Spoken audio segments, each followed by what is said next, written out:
Paytaca Talks, Episode 8. Always with us on our Paytaca Talks, we have our CEO, Joemar Taganna, and our Marketing Director. We have Sir Aaron Almagro, and the spotlight will be put on our Marketing Officer. We have Montaño. Welcome to our Paytaca Talks. Welcome, Philip. Finally. We look very excited. Of course. Finally, he's now on Paytaca. I've been waiting for this. Usually, it's behind the cameras. Siya nag-aasikaso ng set, everything, the guests, the script. Now, Preparation. now, you don't have a script for this, so let's just wing it. Alright. Okay. So Philip, can you tell us about your background? Well, at first, before I joined Paytaca, I was selling cars in Nissan, and I was already affiliated with Sir Aaron, and he has been my marketing manager ever since 2019. So I already been exposed a lot, and Exposed a lot. exposed a lot. I've been To what?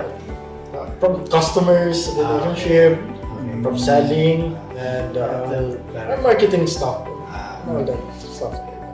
And ever since I was enjoying, and but always may back palagi.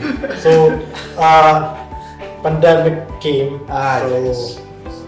I have to adjust, and yun, I have to seek new and seek new more opportunity and try new adventures. So Sir Aaron introduced me at Paytaca, and there I was. At first, medyo I didn't get it at first kasi it involves crypto, and it was very new to me, and I don't know about crypto at first. So I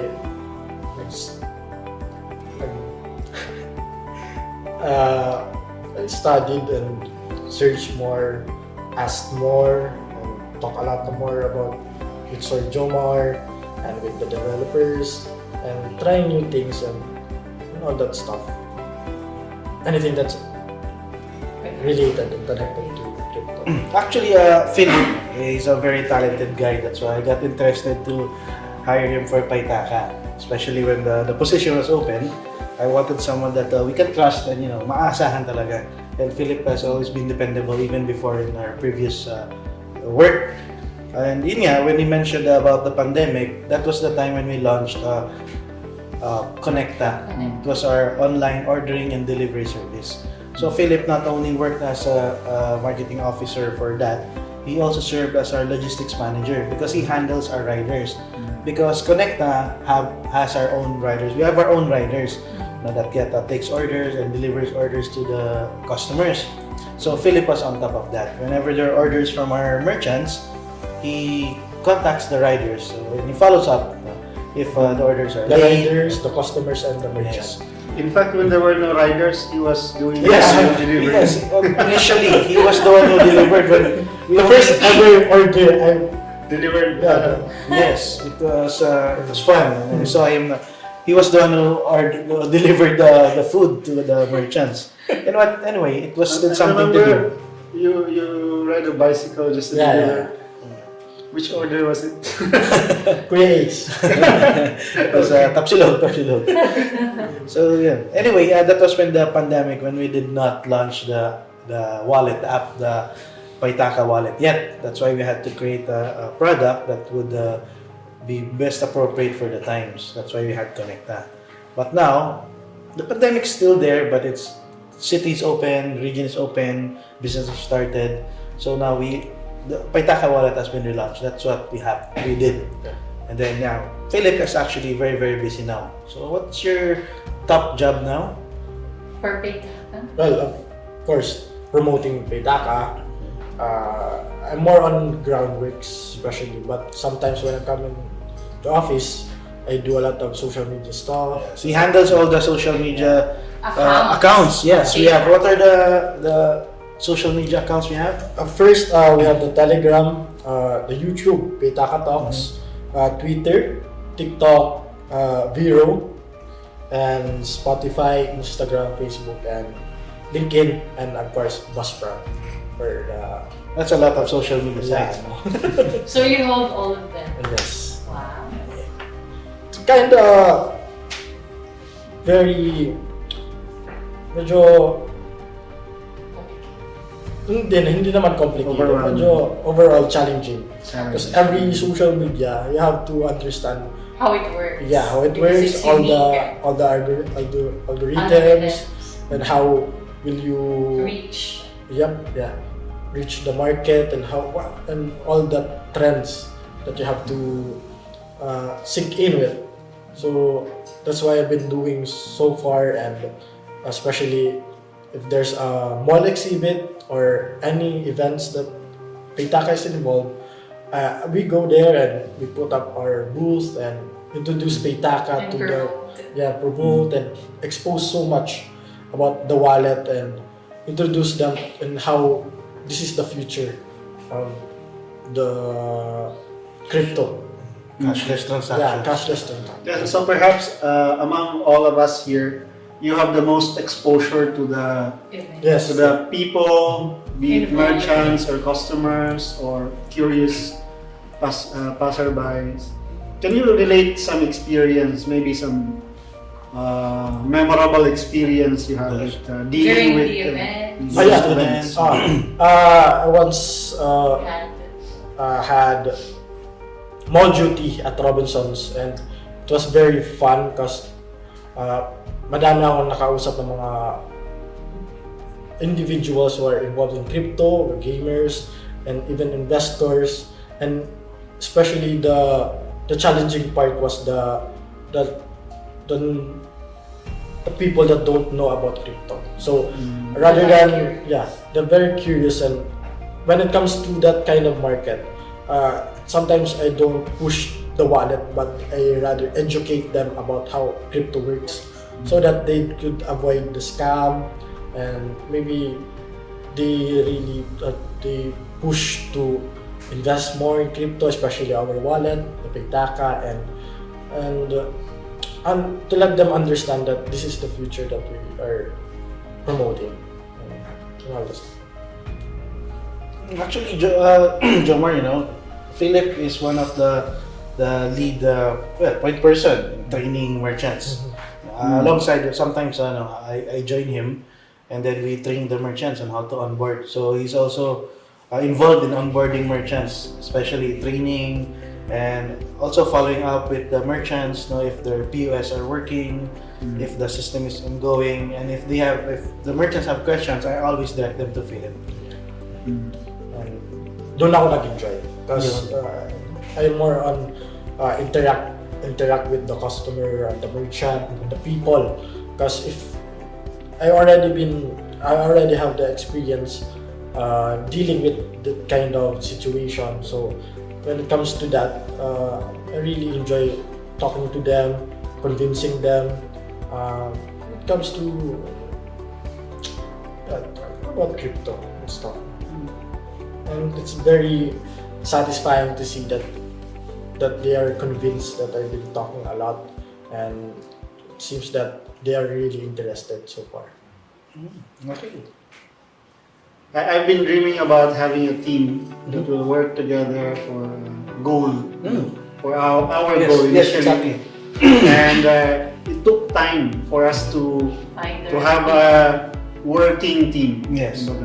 So we explored for Different products. different products, different different strategies. approaches as well.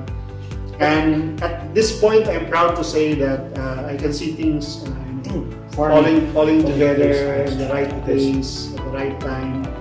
And we have a working team both in the marketing and also in the development. So it's something that I already mentioned this in other episodes before, that Paytaca is actually unique in the Bitcoin Cash community in that we are developing our own tools. At the same time, we are doing the merchant onboarding. So whatever, for example, Philip knows from his experience in the field, he can immediately relate to us and to the developers that these are the actual problems that we encountered. We had some difficulty in this particular feature. So there's an immediate feedback to our development team. We can immediately work and improve on the feature. So that's, I think, one of our strengths, and I'm glad to see that working really well.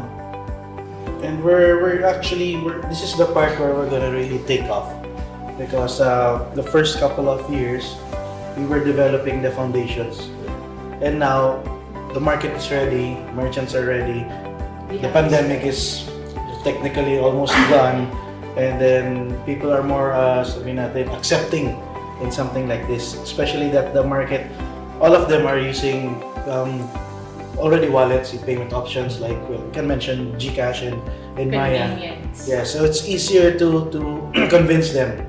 So now as the marketing team, basically kami ni Philip, we're the marketing team. Our job is to increase the user base and also increase the merchant base also. But that's hand in hand. We have to increase the merchant base first before increasing the user base, because the users need somewhere to spend their BCH. So now we already have a couple of merchants now, and I think we'll be growing from there. We'll be launching cities outside of Tacloban. We're focusing in Tacloban now, and then we already have another city in mind. That's why Joemar and I already talked with schools. We'll be doing a couple of workshops about blockchain, educating the people about blockchain and cryptocurrency. So we'll be doing workshops around the region, and then slowly, by that, when the people are educated, it's easier for them to assimilate what Paytaca is all about. So that's our main job. So now, as a marketing, we have to educate first the people about not only about the wallet, but about the community, about the Bitcoin Cash community, about blockchain, the technology, how safe and secure it is, and how it is the way of the future.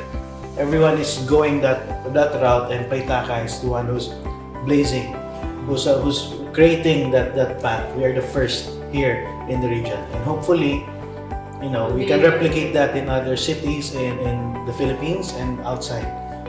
Yeah, talking about that. Yeah, because we are closely monitoring the user growth, so I have access to the dashboard where our users are coming from. So it's exciting to see that our POS and our wallet is being used in other countries. The moment we launched our POS, it was actually like people appreciated that we developed it, because that's really an important tool in merchant onboarding, spreading the usage of BCH. And I have seen that there are many stores for example, in the US, there's one bike shop who installed the POS in the US. And there's one store in Europe. I can tell from the name of the shop that it's somewhere in the Eastern Europe, maybe in Poland. And they've got some transactions going, so it's being used already. We haven't even visited this cafe. Maybe soon. Yeah, let's visit. So again, the tools we are developing, it's global. Everybody in the world can use it, and our market is so big. But in order to spread adoption sustainably, Yes. it has to be localized. Our efforts have to be localized. So what we do here, we are focusing on making sure our merchant base is sustainable, and we have customers who keep going there. And we do this on so many locations. So we have the whole world to explore and spread the good news about peer-to-peer electronic cash. We have to be successful first in our own neighborhood. Yes. When we are successful Before we here, penetrate yes, if they see if Tacloban City is has already adopted BCH payments, we will be a model to other communities outside the Philippines. So that's it. That's our goal, that will be used worldwide. And Philip will be more busy. Yes. We'll be assigning him to Poland. We'll be going around talking to merchants. You have to practice your Polish But Philip is studying Spanish, right? Yeah, I already started. He's studying So Spanish. we'll go to Argentina Yes, then. Argentina is one of the Bitcoin large. Cash is yes, very popular there. Very strong in Argentina. So So, can you speak in Spanish to our now, Spanish fans? okay, Sarah, ¿Cómo Sarah. está? Sarah, Sarah. 22. Soon. If Philip gets too loaded, we can just hire another Junior.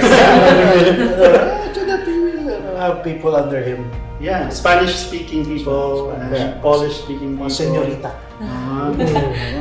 Yeah, it'll be a global company. Yeah, why not? So yeah, so Philip, we've been talking like almost every day. So what are the next plans, marketing-wise? Do you have any idea? What are your future plans for Paytaca? Just a lot, actually. Can we start? A lot that's minute. Pero it's a secret, but It's a secret. we'll be announcing it soon. Just follow our social media pages. Don't forget to Yes. follow And us. don't forget to download Paytaca. There are a lot of features. The development team, Joemar and the development team will be adding more features, more mini apps inside the Paytaca wallet. So it's a very exciting feature for us. And support us. So there you have it. You got to know one more of the key persons of our team. So if you want to ask any questions that we can use in our next episodes, please don't be shy to leave a comment on this video. So in behalf of the Paytaca team, we have Sir Joemar, Sir Aaron, and Philip. This has been Demi, and thank you so much to everyone who's been watching our videos. See you on our next episode. Bye!